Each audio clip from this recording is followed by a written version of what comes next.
Deus, querido Pai, obrigada, Senhor, por mais esta oportunidade que estamos tendo de aqui nos encontrarmos, de procurarmos entendimento à luz da doutrina espírita.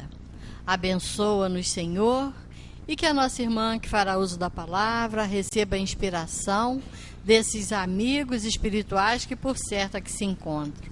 Obrigada, Senhor. Graças a Deus e que assim seja.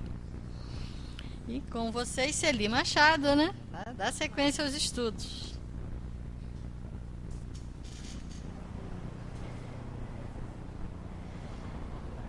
Eu separei em casa, mas o livro não é o mesmo, né?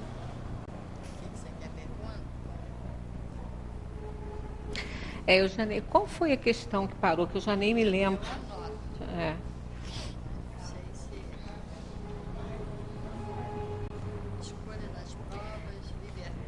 Eu li tudo, mas não sei qual foi que ficou, mas não importa, né? Nós estamos desenvolvendo o capítulo que fala da missão dos espíritos encarnados, né? A missão dos espíritos encarnados é a mesma missão dos espíritos encarnados. A gente tem recebido dos espíritos as orientações que esse mundo aqui é uma cópia grosseira do mundo real, que o mundo verdadeiro, o mundo real, é o mundo dos espíritos, é a dimensão dos espíritos. Os corpos são passageiros, né? Nós reencarnamos, pegamos um corpo, outro depois, e vamos assim, porque o objetivo das encarnações é o aperfeiçoamento da alma. Então, está lá, aqui atrás, bem aqui, até eu trouxe o pendrive, mas nem pedi para colocar, porque fizemos uma palestra no primeiro domingo do mês, abordando essa questão da reencarnação, junto com o livre-arbítrio, junto com fatalidade e junto com a escolha das provas. Que essas coisas se unem, né? Isso explica muito do que tem acontecido na Terra, do que acontece na vida da gente. Então, começando pela finalidade da encarnação, que é o aperfeiçoamento do espírito. E o outro objetivo que tem a encarnação é colocar o espírito no trabalho da criação, no desenvolvimento da criação de Deus, né, dando a sua colaboração, sendo um co-criador aí nesse universo. Então, são os dois, né, objetivos máximos da encarnação. Então, quando a gente fala aqui que a reencarnação ela é necessária, às vezes, dependendo de alguma coisa, né, do conteúdo da palestra, a gente pode levar para outro lado, né, da interpretação aquilo que está dizendo respeito àquele momento ali. Como, por exemplo, né, a reencarnação. Até ele estava com uma dúvidazinha no início. Como é que é o nome dele? Como é que é seu nome? Jorge. Até ele me perguntou ali, que ele falou assim, o espírito puro não reencarna na Terra, né? Eu falei com ele, não. A Terra é um plano de provação e expiação, e o espírito, o espírito que já se purificou com relação à Terra, ele não precisa mais vir para cá. Então ele não vai mais encarnar aqui.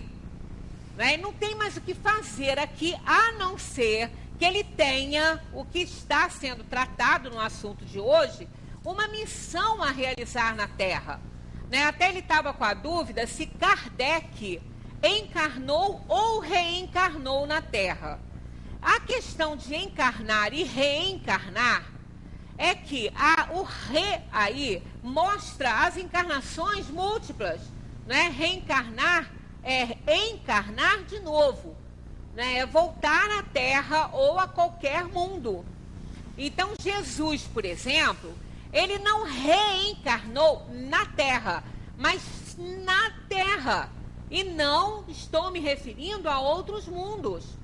Porque Jesus foi criado simples e ignorante, igualzinho a todos nós. Todos os espíritos, está escrito isso, né? Os espíritos são criados simples e ignorantes, e a partir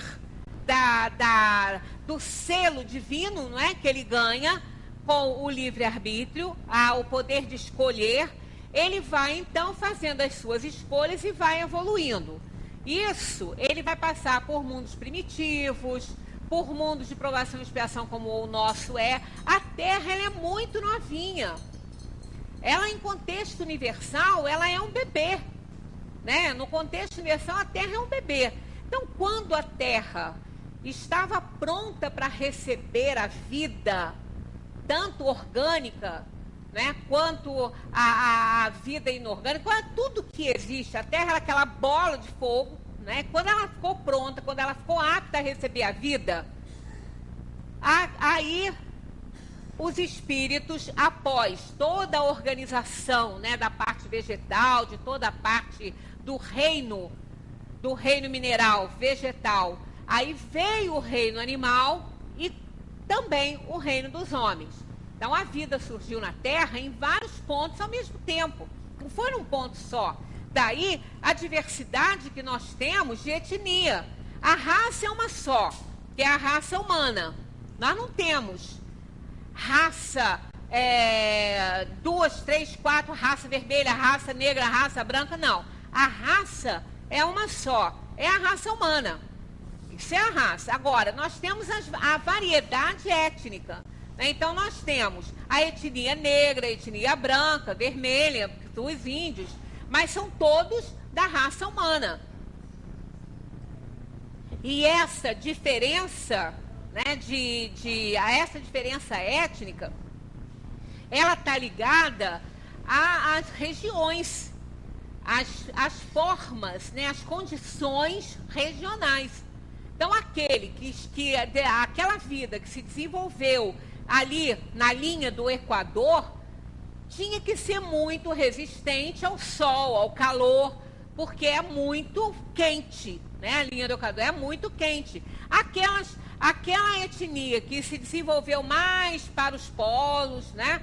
Essa mais para o frio. Não tinha necessidade, tanto que os nossos irmãos africanos, né, a da etnia negra, tem a pele negra, tem o cabelo muito forte para resistir àquele calor, àquela temperatura, porque senão eles não resistiriam, né? Eles são extremamente fortes, né? É uma etnia que tem muita saúde, eles são muito fortes, porque eles tiveram que criar resistência às condições climáticas em que eles se desenvolveram, né? Se nós, né, pegarmos uma etnia que se desenvolveu mais para os polos e colocar lá naquele sol, vai morrer rápido, não vai aguentar. Não tem não tem melanina o suficiente para poder resistir a essa temperatura, a essa região.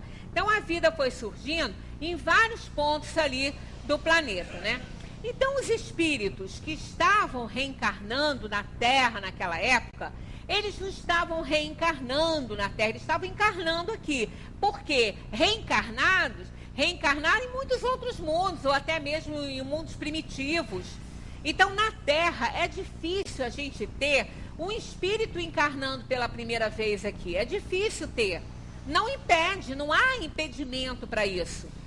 Ele já pode ter reencarnado em outros mundos e vir para esse aqui, que pelas provações e expiações pode ser mais adequado para aquela encarnação dele, e ele vem sem nunca ter vivido aqui. Ele pode estar, então, a primeira vez aqui, nesse sentido. Agora, recém-saído das mãos do Criador, não. Aí não tem. Porque a Terra está no segundo plano já. Ela já está no plano de provação e expiação. E um espírito recém-saído do Criador, simples e ignorante, ele não tem nem provação nem expiação ainda, ele não viveu ainda. Aí ele vai para mundos primitivos, onde ele vai se desenvolvendo, vai reencarnando lá, e depois ele passa a encarnar e reencarnar na Terra ou em qualquer outro mundo. Então, né, é irrelevante essa questão da gente se preocupar onde foi que ele reencarnou, né? Kardec, por exemplo, reencarnou outras vezes na Terra. Ele não veio para cá a primeira vez como Kardec, tem até no histórico dele os espíritos dando a conhecer que Kardec se desenvolveu muito, foi muito preparado quando ele viveu como um sacerdote druida a filosofia druida é muito interessante, inclusive é deles, é dos druidas. Aquela frase de que o espírito dorme no mineral, se agita no vegetal, né, acorda no animal e desperta no homem. Isso não é de Leon Denis.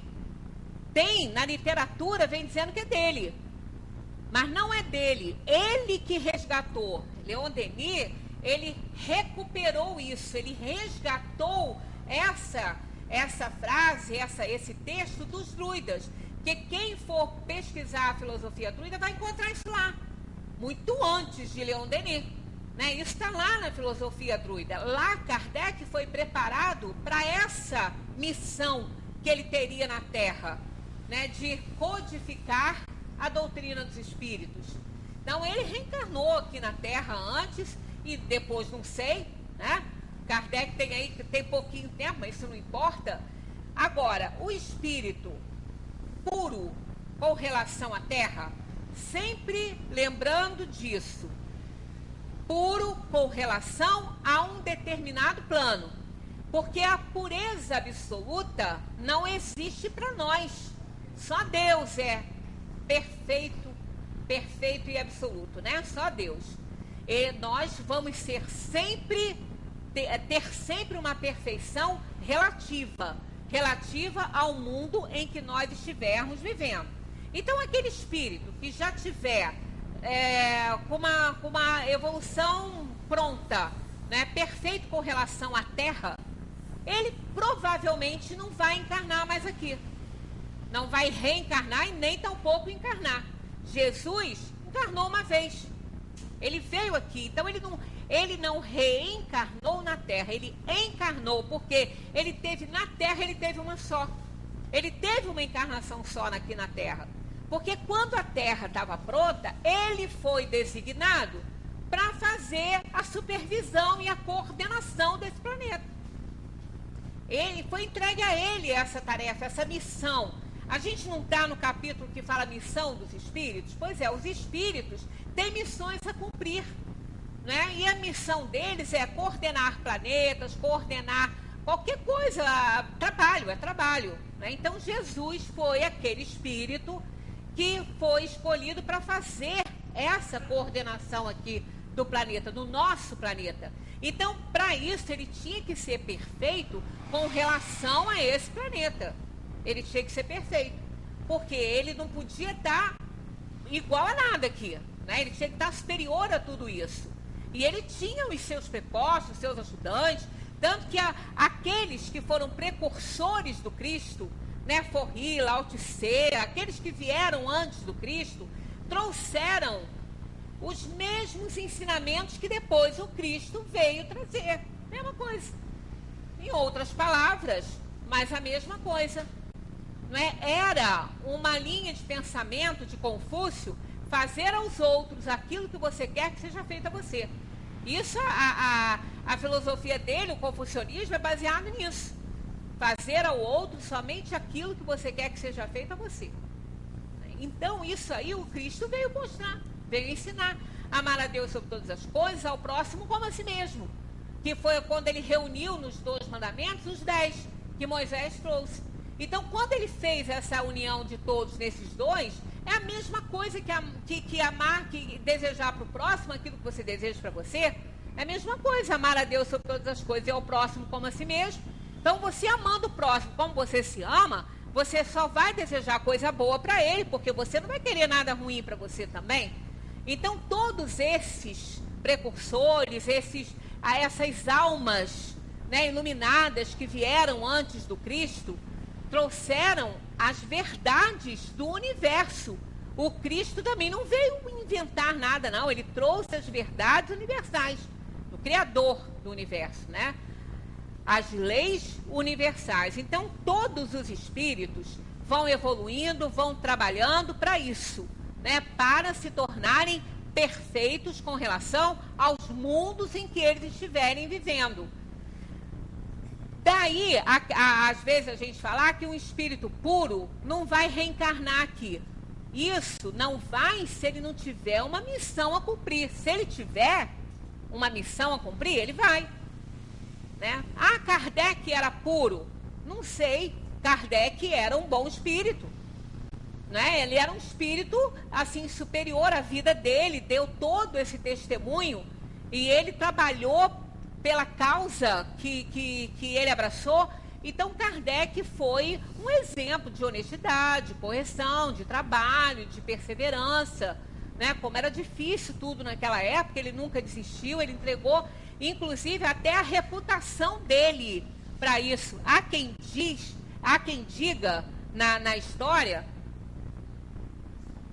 que Kardec não quis colocar o nome dele, Hippolyte Léon Denisard Rivail, no Livro dos Espíritos, com medo da reação da sociedade, com medo de ser desmoralizado. As más línguas falam isso, né? Porque ele era um professor renomado.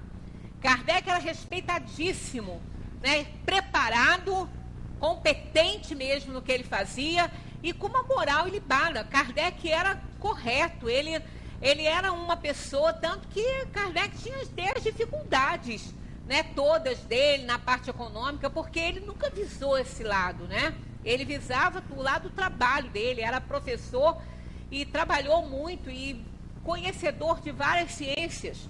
Então ele não primou pela parte material, extremamente respeitado. Mas o nome dele, né, tinha uma reputação assim imensa. E as más línguas então falam que nem ele acreditava na força e na veracidade do que ele estava trazendo, tanto que ele não quis botar o nome dele, com medo de ser desmoralizado. Isso as más línguas. Mas nada disso. Kardec tinha absoluta certeza, né, do que ele estava fazendo, do que ele vinha fazer. E a grande honestidade dele, né, a sinceridade e honestidade, ele não quis colocar o nome dele, porque ele falou que não foi ele que escreveu.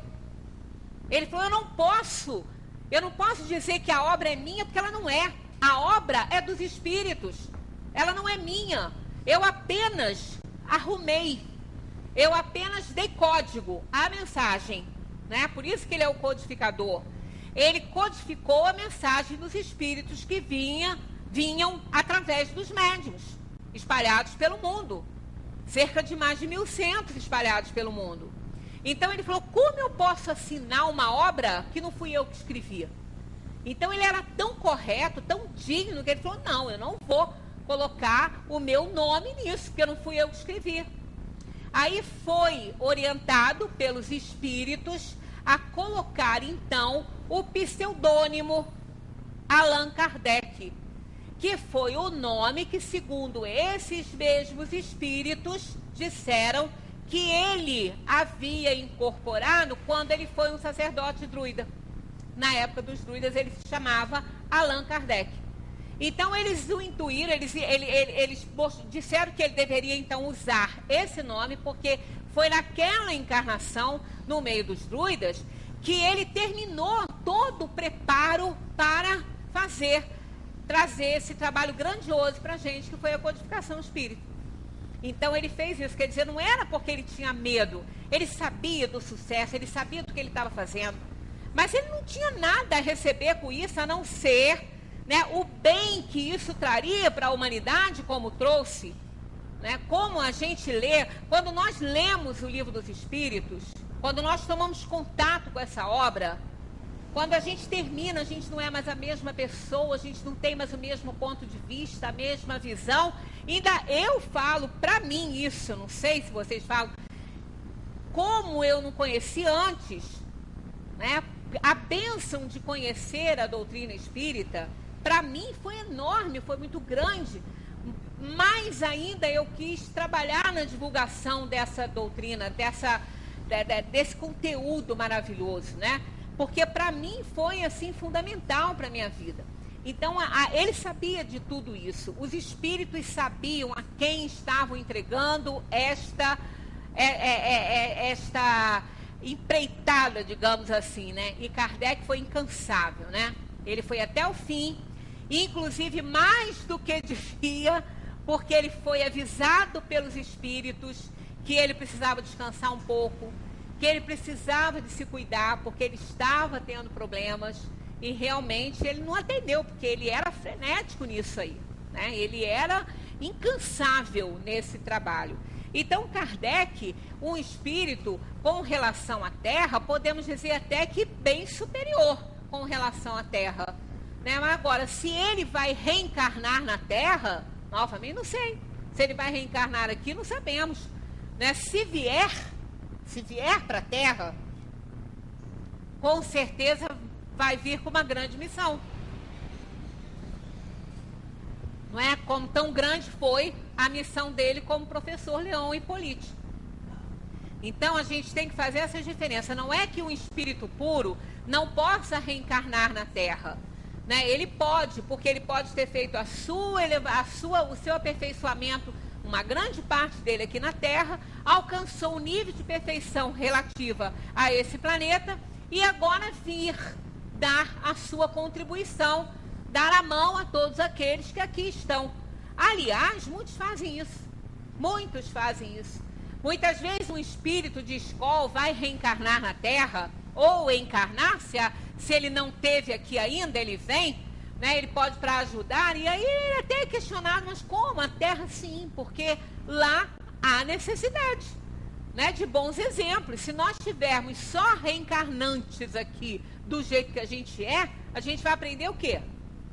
Né, nós temos que ter modelos de perfeição, de ajuda, né, para poder a gente crescer, porque é vendo, né, sendo estimulado pelo trabalho dos outros. Às vezes, pode reparar se não assim não acontece um pouquinho assim com a gente. Às vezes a gente não quer fazer quase nada. Não estou muito afim, não quero me preocupar, não quero me envolver. Aí chega um e fala assim, fulano, vamos fazer isso, olha, tá precisando de uma ajuda lá e tudo, vamos fazer. Aí a pessoa fica meio assim, aí vem o outro e fala assim, vamos lá, vamos fazer. Aí vai, aí vê fazer, aí fica só triste por não ter feito antes, por não ter começado antes nesse trabalho. Então, nós nos estimulamos pela ação dos outros, pelo trabalho dos outros, que a gente vê o resultado, quer ajudar, quer fazer, né? E como a gente é ajudado, né? No momento que a gente é ajudado, é que a gente quer ajudar. É importante que isso saia, né? Que não fique em nós. A doutrina espírita há 3 momentos muito importantes quando a gente conhece a doutrina espírita, né? Quando a gente conhece a doutrina, quando ela entra na nossa corrente do pensamento e do discernimento e quando ela sai de nós. Porque quando a gente aprende, quando a gente conhece, a gente se encanta e sabe que aquilo é ótimo, está sendo bom, está me ajudando. Aí eu começo a mudar meu comportamento, eu começo a mudar muitas coisas, meus pontos de vista, eles vão ficar diferentes. Não é porque nós não somos perfeitos, eles vão melhorar. Aí, quer dizer, quando nós incorporamos esses ensinamentos à corrente do pensamento, né? E a gente digere aquilo ali e começa a trabalhar. E aí, quando ela sai de nós, não que a gente fique sem ela, mas quando a gente distribui, né? Ela vai crescendo quando a gente vai distribuindo através, não só da palavra, ou até menos, a palavra é menos, né? Mas são as ações. É quando a gente modifica o nosso modo de pensar, o nosso modo de tratar as pessoas, a nossa atitude muda, né, dentro da nossa casa, dentro do nosso lar, o pensamento, o coração fica confortado com as coisas da vida que vão acontecendo. Né? Então, isso que é importante. Então, são aqueles 3 momentos valiosos. Quando a gente aprende, quando a gente pratica e quando a gente devolve para as pessoas aquilo que a gente recebeu. Né? Quando a gente partilha, quando a gente compartilha esses ensinamentos todos. Então, tem uma questão aqui, na missão dos espíritos, que eu não sublinhei nesse aqui, e o meu ficou para trás, que diz qual a missão, em que consiste a missão dos espíritos encarnados. Vê se você acha essa questão aqui, Ângela, está por aqui. Em que consiste a missão dos espíritos encarnados? Está lá a resposta dos espíritos: instruir os homens, ajudá-los a avançar e melhorar as suas instituições por meios diretos e materiais. Essa é a resposta dos espíritos. Então, em que consiste, 569, ó, em que consiste a missão dos espíritos encarnados na Terra, né? Então está lá, ó, instruir os homens, ajudá-los a avançar e melhorar as suas instituições por meios diretos e materiais. Então, tão pouquinho, né? Tão pouquinho.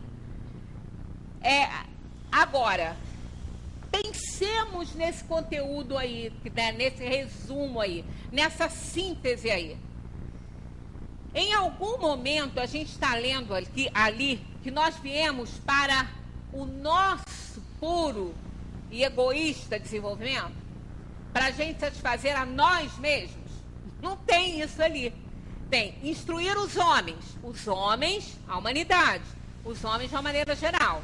Instruir os homens, quer dizer, dar a conhecer, mostrar, né, despertar em cada um o que eles têm de bom, né, passar, informar, educar, instruir os homens, ajudá-los a avançar e melhorar as suas instituições por meios diretos e materiais. Então engloba tudo de uma ação ao próximo, né? Ao próximo. Se nós formos egoístas, vaidosos, ciumentos, né? Ambiciosos, nem tanto, porque a ambição, ela não é ruim, não. A inveja é 1000 vezes pior. A ambição, quando a gente ambiciona uma coisa, até mesmo ambicionar o que o outro tem, não quer que ele fique sem o que ele tem, não. A gente só quer também. Não é? Isso não é mal. A gente querer coisas boas, a gente lutar para ter um conforto, isso não é pecado. O que a inveja, sim. A inveja atrapalha tudo. É como se a gente quisesse tirar do outro e ter. A inveja é diferente. A ambição, não. Eu não sei se tem até... Eu até botei também ali na minha pasta. Eu vou... Semana que vem, se ela estiver ali, se não tiver, a Bel põe, mas eu acho que já está. É um desses filósofos, desses historiadores. Ele tem uma abordagem sobre a inveja e a ambição. É muito interessante. E eu não sei se... eu acho que é ambição, assim, eu não tenho certeza. Mas semana que vem, se eu estiver aqui, eu trago, né? Para a gente dar uma olhadinha nisso aí. Se não, a gente vê isso na próxima. Mas não é tão ruim quanto a inveja. A inveja que é uma coisa horrorosa. A inveja, a pessoa deixa de viver por si mesma para ficar invejando o que os outros têm. Não é? E ambicionar alguma coisa... não é ruim, desde que você não esteja prejudicando ninguém para isso, né? É desejar algo, não é pecado isso.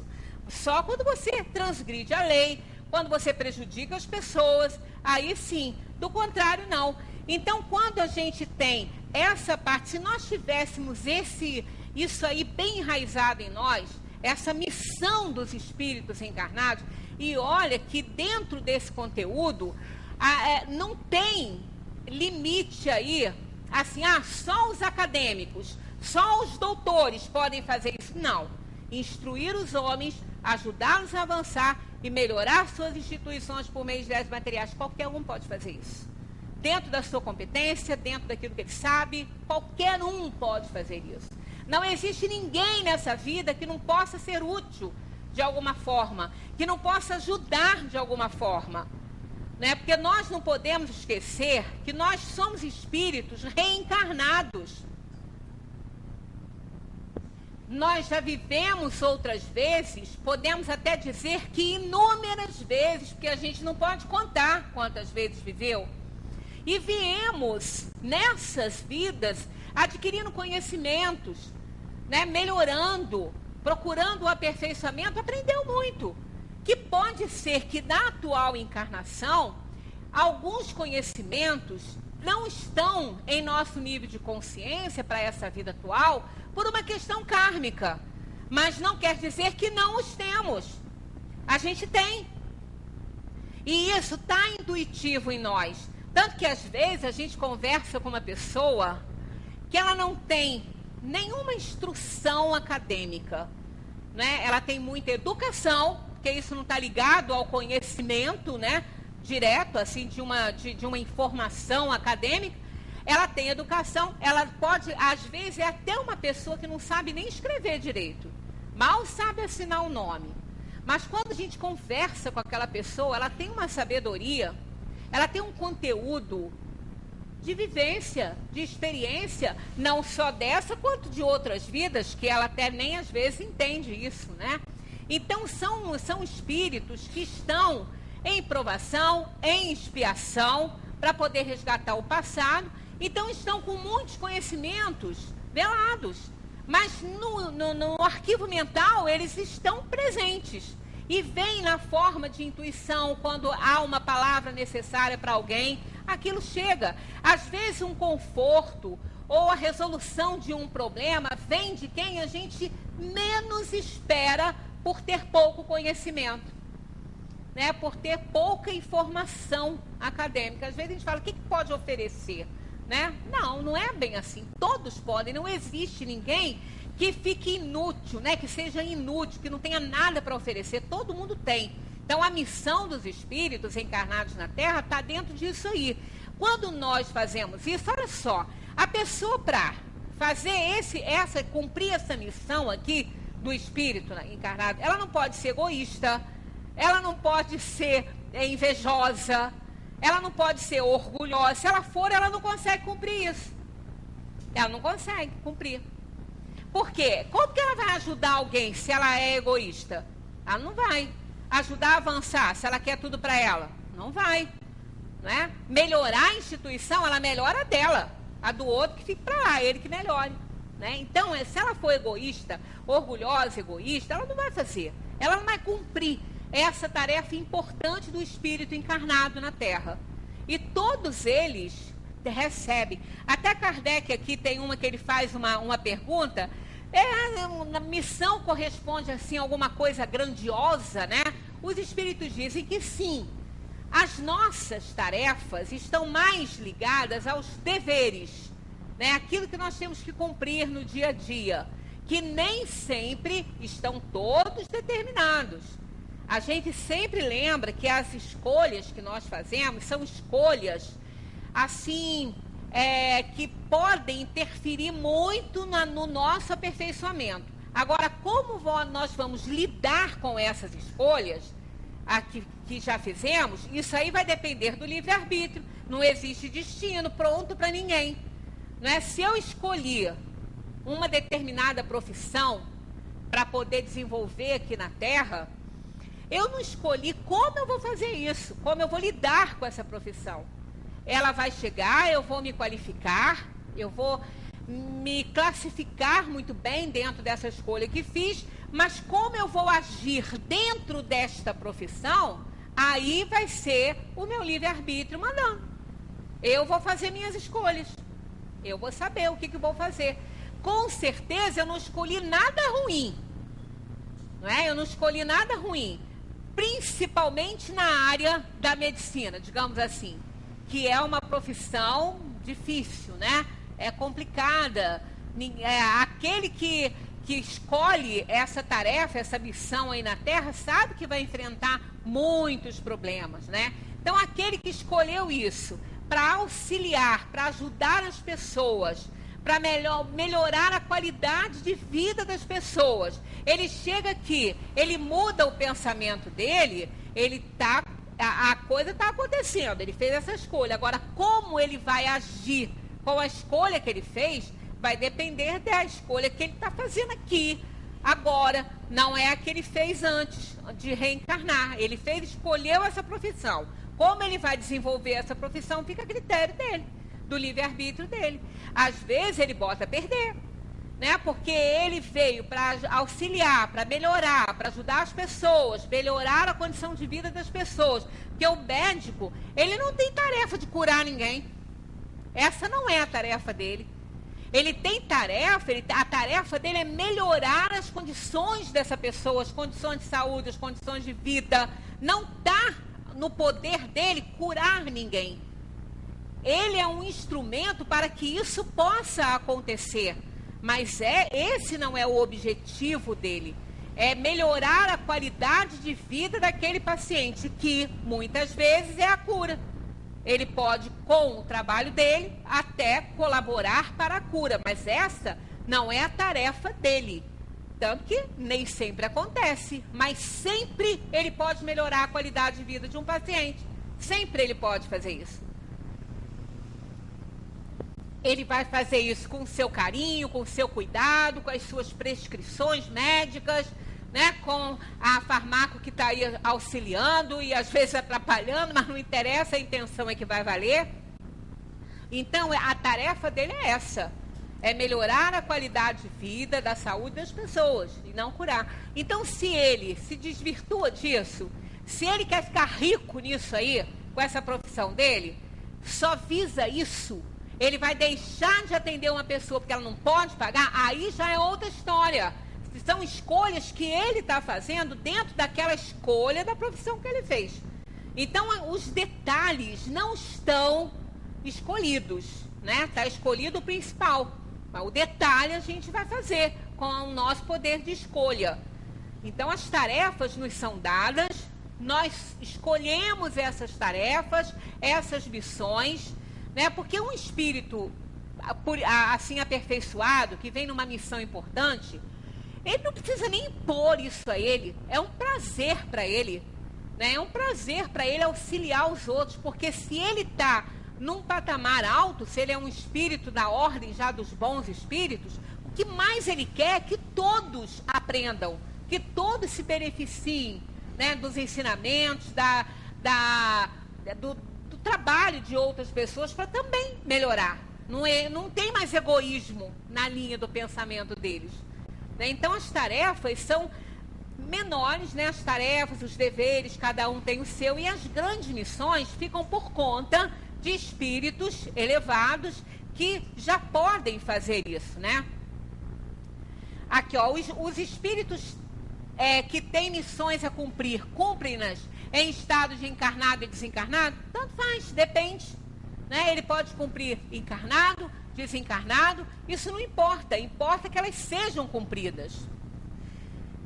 Aqui nessa questão, né, instruir os homens, ajudá-los a avançar, que é a dos espíritos, eles continuam dizendo assim: aquele que cultiva a terra cumpre uma missão como aquele que governa ou aquele que instrui. Tá vendo? Então, nesse resumo aí, porque ela, logo as primeiras frases que são, né, aquilo que eu falei, não é? Aí ele diz assim: mas as missões são mais ou menos gerais e importantes. Aquele que cultiva a terra cumpre uma missão, como aquele que governa ou aquele que instrui. Tudo se encadeia na natureza. Ao mesmo tempo que o espírito se depura pela encarnação, também concorre por essa forma para o cumprimento dos desígnios da providência. Cada um tem a sua missão neste mundo, porque cada um pode ser útil em algum sentido. Então, com essa resposta, eles afirmam a finalidade da encarnação, que é o aperfeiçoamento da alma e ele participar como co-criador do universo. Porque quando nós vamos cumprindo a nossa parte, quando nós vamos melhorando as instituições no mundo material, ajudando as pessoas a avançar, né, melhorando a sua vida, instruindo essas pessoas, nós estamos contribuindo para o progresso do planeta, para o progresso do universo, porque está tudo dentro de um contexto só, que é o contexto universal.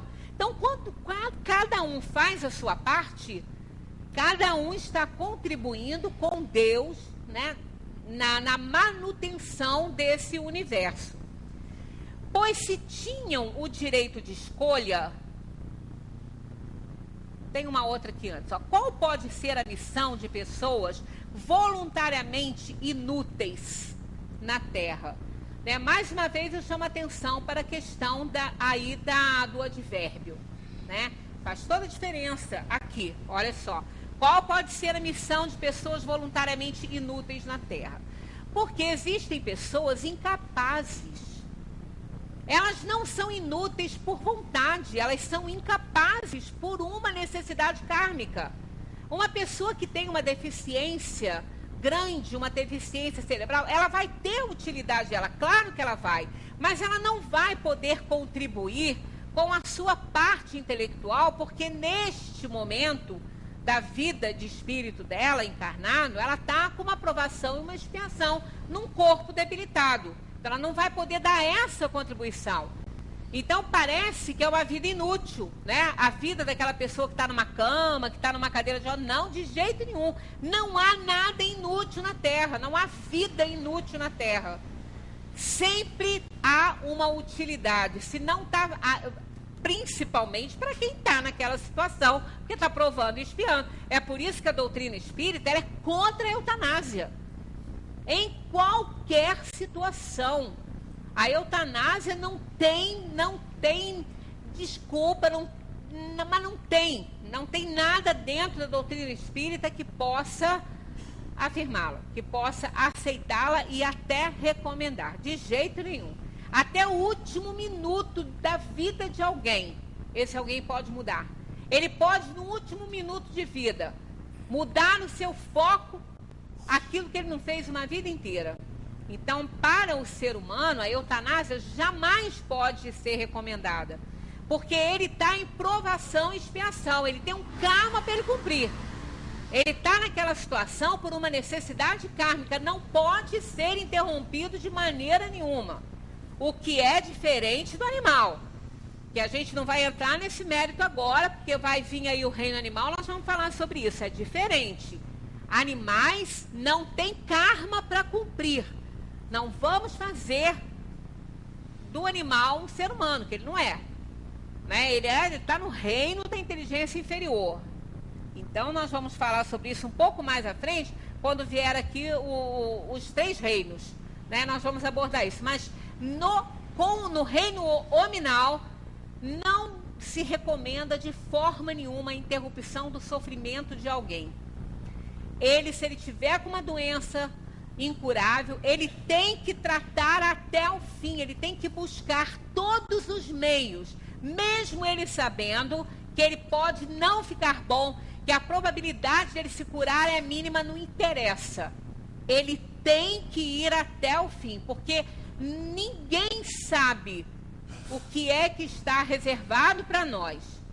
Né? Nem às vezes nós, na escolha que fizemos, a gente conhece. Por quê? Quando a gente faz uma escolha, a gente não pode prever qual vai ser o nosso comportamento diante daquela escolha feita. Às vezes o espírito se supera. Ele se sai melhor do que o esperado por ele mesmo. Mas Deus sabe, porque sabe tudo. Ele conhece todas as coisas, né? Então, muitas vezes, ou a pessoa adquire tantos méritos na sua vida, na sua maneira de ser, na sua atitude no mundo, que ela consegue até mesmo contrariar as expectativas médicas numa situação de doença incurável. Ela pode se curar sim. Tem aquela, para Deus nada é impossível. Não é mesmo, Ele é o Criador. Ele é o mantenedor desse universo. Ele criou e mantém. É o nosso Criador.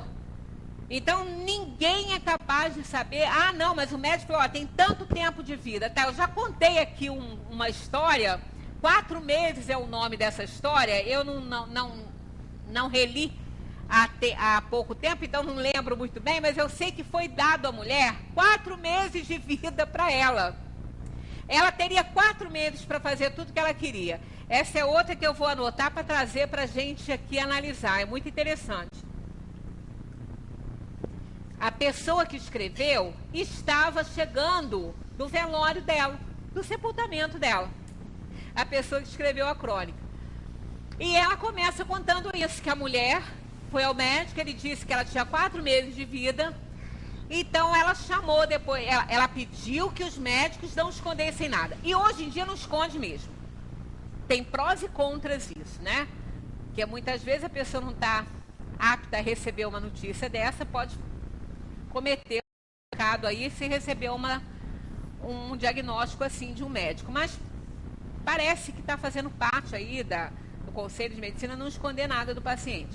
Então o médico contou para ela que ela só tinha 4 meses de vida, ela chegou em casa, reuniu a família e contou para os filhos. Aí os filhos apavorados, um sai para um lado, o outro sai para o outro. Aí a senhora conta isso com essa facilidade, ela falou, mas eu vou fazer o quê? Isso não está no meu controle. mas estava. Ela que não sabia, mas estava. Para ela, não. O médico deu esse tempo. Então, ela começou a fazer planos, porque ela tinha muita coisa para fazer em 4 meses. E ela precisava que desse tempo para fazer tudo. Então, nada material. Nada material. Ela queria crescer, ela queria melhorar. Então, é bonito o que ela escreveu para ela fazer nesses 4 meses de vida dela. Eu vou reler e trazer para a gente ver aqui na íntegra. Só sei que a mulher que escreveu a crônica, ela disse que estava chegando do velório dela, só que aqueles 4 meses se transformaram em anos e anos e anos. A mulher teve acho que mais de 20 ou 20 e tantos anos de vida. Né? Ela se curou. A mudança de comportamento dela, né? A transformação dela, o aperfeiçoamento dela foi tão grande naqueles 4 meses que ela recebeu uma moratória aí na Terra para colocar em prática dali para frente o que ela estava fazendo naqueles 4 meses, que é um valor social. Então, isso aí, por isso que a gente não pode saber, a gente não tem como falar, não, fulano tem tanto de vida. Né? Quantas pessoas aí a gente conhece que estiveram assim, realmente à beira da morte, estão vivendo bem, se recuperaram, outras estão com a doença controlada, não curaram, mas estão controlando. Então, a gente não sabe nada. A gente tem que, só uma coisa, a gente tem que fazer, a nossa parte.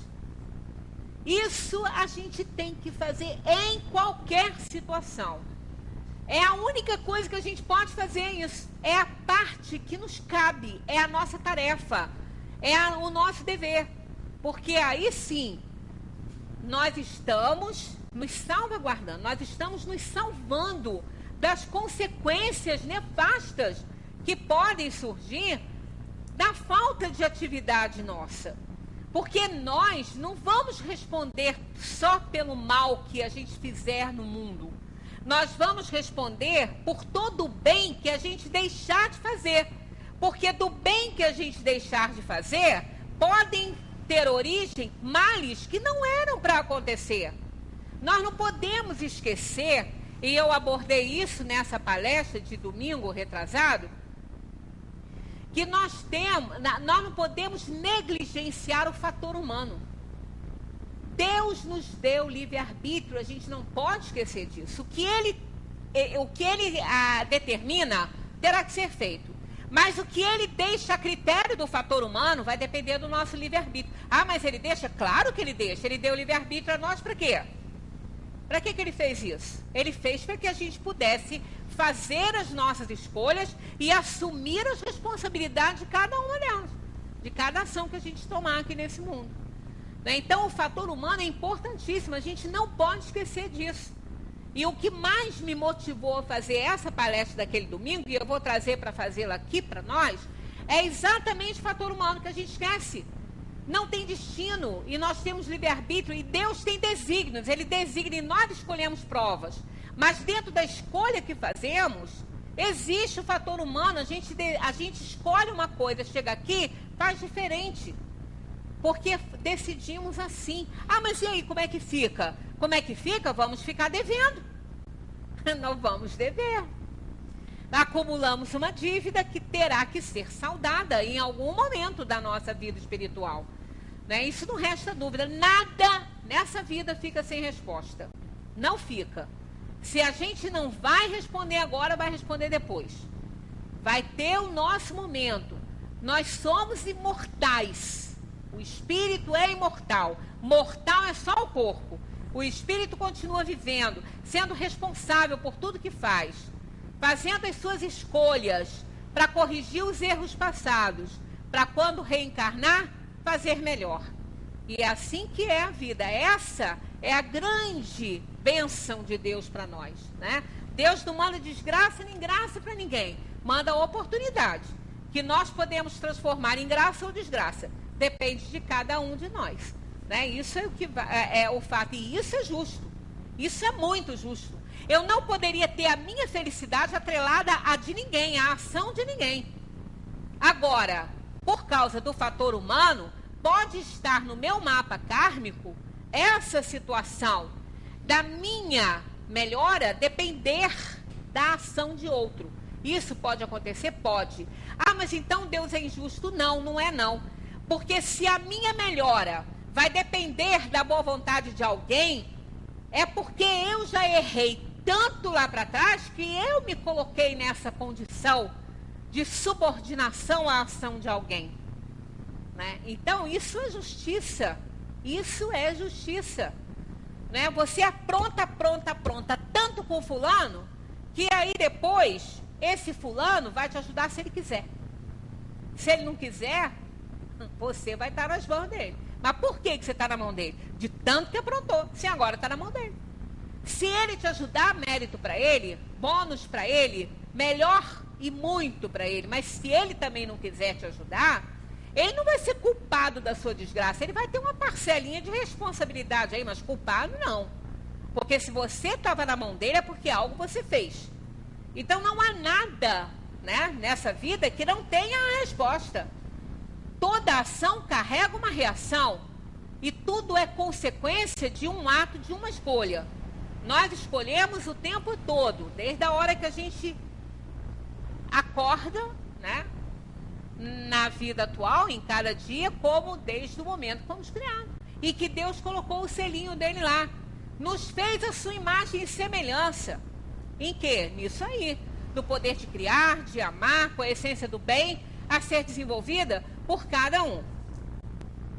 Continuando aqui. As ocupações comuns nos parecem antes deveres que missões propriamente ditas. A missão, segundo a ideia ligada a essa palavra, tem um sentido de importância menos exclusivo e, sobretudo, menos pessoal. Desse ponto de vista, como se pode reconhecer que um homem tem uma missão real na Terra? Né? Porque a gente tem tarefa a cumprir, né? A gente não pode chamar de missão também tudo, né? Então é uma tarefa, é um dever. Mas qual é a diferença de uma missão e de um dever, né? Os espíritos respondem aqui assim, ó. Entre os espíritos... Não. Perdi. Pelas grandes coisas que ele realiza. Pelo progresso que faz os seus semelhantes realizarem. Então, a missão, ela está atrelada a coisas grandiosas. Nem todos os espíritos estão aptos a isso, né? Por quê? Não são desprendidos, são orgulhosos. Por isso que missão não é para espírito inferior. Missão é para espírito superior. Quando a gente fala em espírito superior, é o bom espírito, na ordem dos bons espíritos. Por quê? Ele não tem mais orgulho, não tem mais egoísmo, não tem mais vaidade, não tem mais nada de inveja, nada que possa prejudicar a sua missão. Então, aí ele é um espírito missionário. Mas aqueles que estão na ordem que nós estamos, em planeta de provação e expiação, somos inferiores, senão a gente não errava tanto para ter que espiar e provar, né? Então, nós temos tarefas, deveres a cumprir. Missões têm os bons espíritos, que aí sim encarnam na Terra para servir de modelo, né? E trabalharem. Quantos nós tivemos? E quase todos foram martirizados, né? Quase todos eles foram martirizados. Mas isso aí é irrelevante para eles. A maneira pela qual eles vão deixar o corpo na Terra, não importa. Eles sabem que eles não são corpos. Eles sabem, são espíritos superiores. Então aquilo ali é o de menos. Jesus, pregado na cruz, o que menos doeu nele foi prego e espada. Menos doeu nele foi isso. O que mais doeu no Cristo foi a certeza que ele tinha que ele conseguiu pouco com o povo aqui. Era a imoralidade, era a inferioridade do povo que só sabe lá quando acordaria. Né? Então essa foi a grande dor do Cristo. Não foi ser pregado em cruz, não. Jesus era tão aperfeiçoado que Jesus poderia controlar a dor. Olha, nós aqui nesse mundo, com um pouquinho de exercício mental, a gente controla a dor. Imagina Jesus, com todo o seu poder. E para ele também não era interessante nada disso. A dor maior de Jesus foi ter sido levado à cruz, não a dor da matéria. Mas o que o levou ali? A incompreensão do povo, a tristeza do povo, da inferioridade do povo. Né? Isso é uma tristeza, a inferioridade do povo. Então, isso é que mais fez doer no mestre. Então, nós, na Terra, a alma superior, a alma missionária, ela pouco se importa como que ela vai sair daqui. Não importa, o sofrimento físico para ela é o de menos. O pior é o sofrimento moral, é o sofrimento que dela ver que os seus afetos, os seus queridos, que são todos queridos, para uma alma superior, para uma alma missionária, somos todos queridos. Porque ela não tem mais relação de consanguinidade com ninguém, são todos irmãos queridos dela. E que ela quer que melhorem, né? Ela quer que vão para frente. Tanto que os nossos afetos que partiram, né? Os nossos amores que deixam a terra, o que mais fazem esses amores sofrerem é ver o sofrimento de quem fica, a incompreensão de quem fica, o desespero de quem fica, porque eles estão voltando para casa. E eles sabem disso, estão voltando para casa. A vida de verdade é a vida na dimensão dos espíritos. Então, quando eles veem o sofrimento, a incompreensão e o transtorno que às vezes causa na família, às vezes a perda de uma pessoa na família, destrói uma família inteira. Né? Desequilibra uma família toda, separa a família. É tanta incompreensão, é tanta dor, é tanto desespero que a família não consegue viver depois. Então isso sim é que causa dor e sofrimento, não é ter partido. Todos nós vamos partir, todos nós vamos embora, graças a Deus. Né? Graças a Deus que nós não temos vida longa nessa terra. Para que vida longa nessa terra? Planeta de provação, expiação. A vida que nós temos no ciclo da matéria, tá bom demais. Tá bom demais. É só dor e sofrimento, que é plano de provação e expiação. Né? Então, a gente vai analisando certas coisas e a gente vai vendo que realmente isso aqui é uma escola.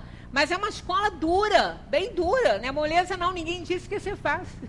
A gente disseram para vir, mas ninguém falou que era moleza. Né? Ah, é bom. Claro que é bom, então não é? Se nós estamos com a oportunidade de melhorar, não é bom? Claro que é bom. Vai perguntar aquela pessoa que precisa de dinheiro, que trabalhou o dia inteiro, chegou em casa, não deu nem tempo de descansar, nem de tomar um lanchinho, e ele vai ter que fazer um serão, e ele vai se cansar e vai se enfraquecer, mas pergunta a ele se aquilo ali não é bom. Claro que ele vai dizer que é bom. Ele está ganhando o que ele precisa para saldar uma dívida. Ele vai dizer que não é bom? Ele que escolheu. É bom. Né? Não é a melhor coisa do mundo. Poderia ser que ele não tivesse assim, era melhor. Mas ele, precisando e tendo a chance, claro que ele vai achar bom. Né? Então é como o espírito que reencarna. Ele vem para a Terra, ele é bom, ele deseja, ele quer vir. Agora, moleza ele não vai encontrar, ele sabe disso. Por quê? Porque ele fez uma escolha de provas que na maioria das vezes é dura. É uma escolha dura. Né? Porque nós fazemos essa escolha. Então, quem tiver um tempinho, dá uma olhada na escolha das provas, aqui no Livro dos Espíritos, e vai ver. Vai ver. Então, a vida na Terra, ninguém veio para cá fazer turismo. Ninguém. Viemos para cá para trabalhar. E o pior dos trabalhos, que é o trabalho interior, é o trabalho de melhoramento. Entendeu? Não é o outro. Nós não vamos melhorar ninguém. Nós vamos procurar nos conhecer, conhecer nossos defeitos e corrigir os erros. Então, isso é difícil, porque corrigir o erro dos outros é uma facilidade, né? Encontrar o erro, então, nossa, é mais fácil ainda. Ver o erro do outro é a coisa mais fácil do mundo. Mas ver os nossos erros e corrigi-los é muito difícil. E é para isso que a gente veio. Porque só se aperfeiçoa, só chega à perfeição quem faz esse trabalho de autoconhecimento. Quem não faz, não consegue. Melhora um pouquinho, mas não deu conta de tudo. né? Então é importante que cada um reconheça a sua tarefa. Não vamos pensar em missões, não somos missionários, somos inferiores ainda. Temos deveres a cumprir, tarefas a realizar. E só o que a gente precisa é fazer a nossa parte.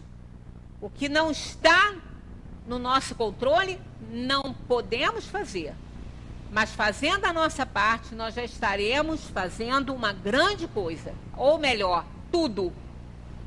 Não é grande coisa, é fazendo tudo. Quando a gente faz a nossa parte, a gente está fazendo tudo.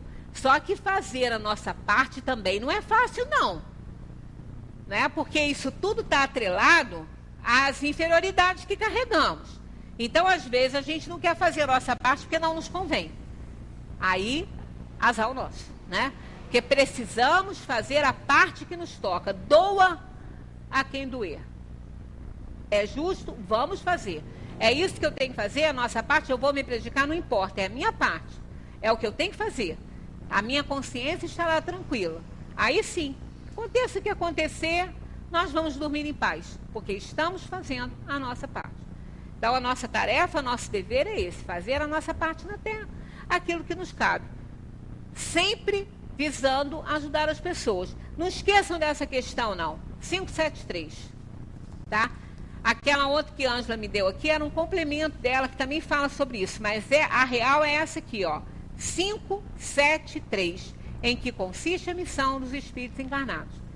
Encarnados e também desencarnados, a mesma coisa. Quando a gente seguir aqui, a gente vai ver que até na competição por uma tarefa, o mundo dos espíritos é igual ao nosso.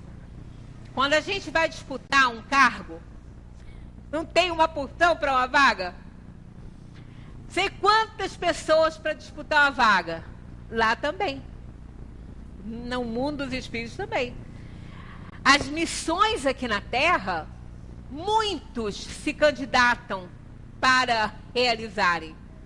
Mas Deus sabe quem é o mais apto. E o mais apto vai ganhar, ao contrário da Terra, que nem sempre o mais apto é que entra, né? Porque aqui tem conchavo, mas com Deus não tem, não. Né? Com ele lá, o tribunal divino é justo. Não tem jeito. Então, paz para todos. Continuemos estudando a doutrina dos espíritos e vamos continuar nessas questões aqui que vale a pena.